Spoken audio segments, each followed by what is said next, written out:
আগে আমাদের রাস ছিল 3 দিনের, রাসের নবমী, আরণ আর বিসর্জন। তারপর নবমী বেরোনো বন্ধ হয়ে যাওয়ার পর থেকে এসেছে কার্নিভাল। আর এই বছর তো নিয়ম একেবারেই আলাদা, রাসের 2 দিন পড়েছে আরণ। এখানকার পারমিশন সেটাই করেছে যে 2 দিন আরণ বেরোবে। আর দেখো রাসের আগের দিন থেকেই তো এনজয়মেন্ট শুরু হয়ে যায়। তারপর তো নবমীর দিন আছেই, আরণ তো আছেই। তারপর আরণের দিনকে ভাবছিলাম কি করব, ঠাকুর বেরোচ্ছিল অনেক দেরি করে, তাই বাড়ির সবাইকে নিয়ে গেছিলাম সরকারপাড়ার মেলাতে। আমাদের এখানকার এই রাসের মেলা কিন্তু ভীষণ ফেমাস।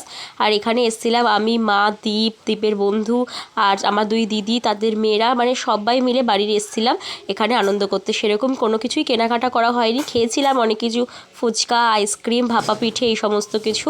আর এরপরে আবার গেছিলাম পাড়ার মোড়ে একটু ঠাকুর দেখার জন্য, যেহেতু আজকে ওই যে বললাম আজকে আরণের হচ্ছে কি 2য় দিন, কিছু ঠাকুর তো আজকেও বেরোবে, তাই সেইগুলো এখানে বসে বসে দেখছিলাম। আর দেখো কত সুন্দর সুন্দর ঠাকুর বেরিয়েছে, সবাই কত আনন্দ করছে। আর কার্নিভালের ভিডিও তো অবশ্যই আসবে, কারণ আবার কার্নিভালও আসছে। তো আজকের মতো ভিডিওটা থাকছে এই অবধিটা।